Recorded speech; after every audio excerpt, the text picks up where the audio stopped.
all the mechanics will go together, and it's important to note that this is a completely PvE title with no PvP. Because of that, it isn't going to be for everyone, but not everyone wants PvP in multiplayer, so check it out yourself if you like the look of it. Then we have Legends of Aria by Citadel Studios. In a world rich in lore and diverse locations, build, explore, and adventure with thousands of other players in a living, breathing world defined by you.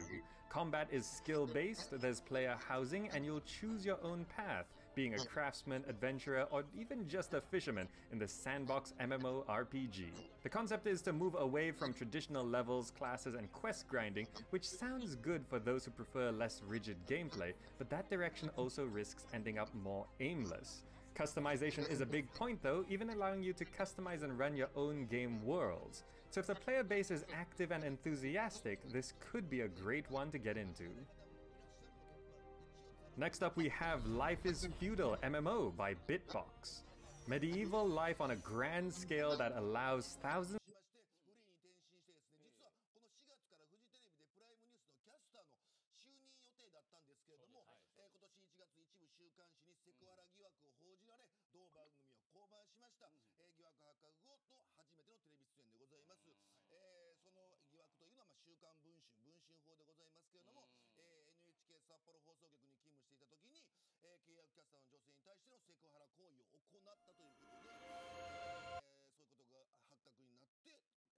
Early footage does seem to show a lot of promise though, so hopefully it turns out impressive and monetization doesn't get out of hand as it moves forward.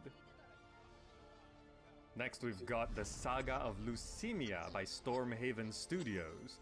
A high fantasy MMORPG with a focus on teamwork and building friendships rather than leveling and solo questing.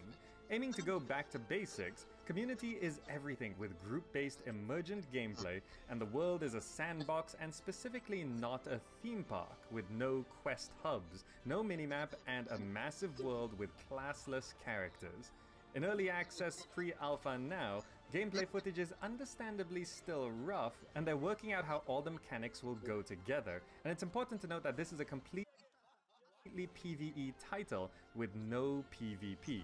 Because of that, it isn't going to be for everyone, but not everyone wants PvP in multiplayer, so check it out yourself if you like the look of it. Then we have Legends of Aria by Citadel Studios. In a world rich in lore and diverse locations, build, explore, and adventure with thousands of other players in a living, breathing world defined by you. Combat is skill-based, there's player housing, and you'll choose your own path, being a craftsman, adventurer, or even just a fisherman in the sandbox MMORPG. The concept is to move away from traditional levels, classes, and quest grinding, which sounds good for those who prefer less rigid gameplay, but that direction also risks ending up more aimless. Customization is a big point though, even allowing you to customize and run your own game worlds. So if the player base is active and enthusiastic, this could be a great one to get into. Next up we have Life is Feudal MMO by Bitbox. Medieval life on a grand scale that allows thousands of players to live in an ever-evolving world. Open PvP, full loot, sieges and raids, complex crafting and building, and an unforgiving no-target physics-based combat system are the features listed for this under the title Hardcore. Sounds good, but it's been in early access on Steam with very mixed reviews, some loving the game while others not so much due to bugs, performance issues, too much grind, or just a lack of things to do. Though it is still in development, to be fair. One of the main concerns is that the game is actually on a subscription model, and when you buy a starter pack, it only gives you the premium experience for a limited time. This might be just the game for you, but be sure to carefully read everything as it's not always clear what you're buying. And then we've got Ascent Infinite Realm by Bluehole Studios. From the creators of Terra and PUBG, here's a world filled with airships, dragons, magic, and adventure. Control ships, fight monsters of all sizes, explore the skies, craft and build, and live in the world with class-based characters. Overall, Next we've got Worlds Adrift by Bossa Studios. Continuing the airship theme, here's a sandbox MMO where players drop to mixed, many citing high-level players griefing new players, and the players generally being unpleasant, seeming to realize my main concern. You could jump in now, but just know what you're getting into, though I'd recommend waiting until release to see how they solve all of these problems. Then we have City of Titans by Missing Worlds Media. Okay, this entry is technically about 3 games all trying to do similar things. Pick up the torch of the old City of Heroes. We've got City of Titans, Ship of Heroes, and Valiance Online, but I'll focus on City of Titans for now. Calling itself a spiritual successor to the 2004 superhero MMORPG, is a game about being a hero or villain in a world where there's always hope even in the darkest of times. Create your ideal character, explore an open world, use your powers for good or evil, and complete quests. Raising over $650,000 on Kickstarter and frequent development updates, this is looking to be a promising MMO that could live up to expectations. However, it's important to note that they were targeting some kind of release years ago, and overall it's been a slow crawl to any kind of proper release. The beta is now scheduled for fall 2018, but is subject to change. By the way, I focus on City of Titans here, but don't forget the other 2 heroes and villains kind of superhero MMOs in the works too. Ship of Heroes and Valiance Online are both a thing, so if you're looking for something like this, you can check out all 3. Next up, we've got Identity by Asylum Entertainment. Claiming to be redefining what it means to be an MMORPG while also restoring the genre to its roots?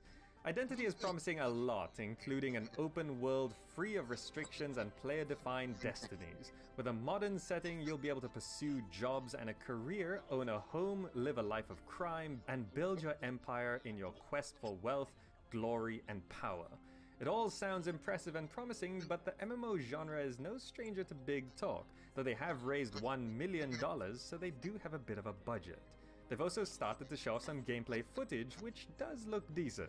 The first module of the game is meant to be playable by April 2018 after being delayed from early 2017, so at that point we should have a clearer picture of whether all of these promises can be fulfilled.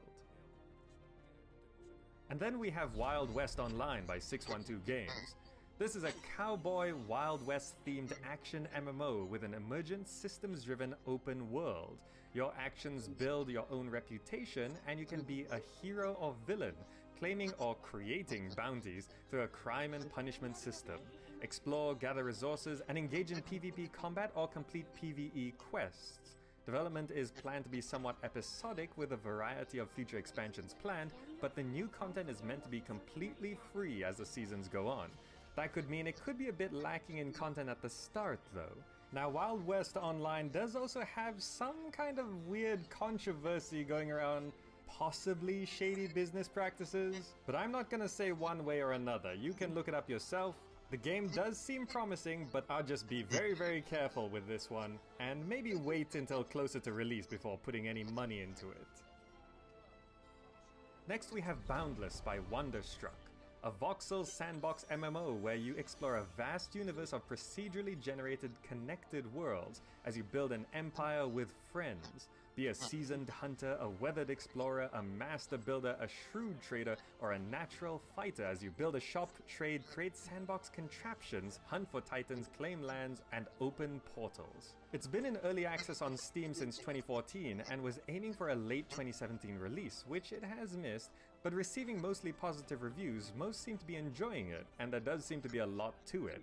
More than can be said here, so if you like the look of it, check it out and read all the details to see if it's something you'll be into. Then we've got Valnir Rock by Encurio. This is a Viking multiplayer sandbox survival game with wild animals, mythical beasts, and violent people. PvP and PvE combat, scavenging for resources and crafting, build structures, complete NPC quests, and earn the gods' favor as you defend your land and clan. Available in early access on Steam now with mixed reviews. You can check it out, but gripes detail issues with lots of bugs, performance issues, poor visual and sound design, and just generally that the game isn't done yet. If you like the look of it, I'd keep an eye until it's more developed, then it might turn out to be what it's meant to be. Next up we have Conqueror's Blade by Booming Games. Sandbox warfare across ancient Eastern and Western civilizations, combining action and tactics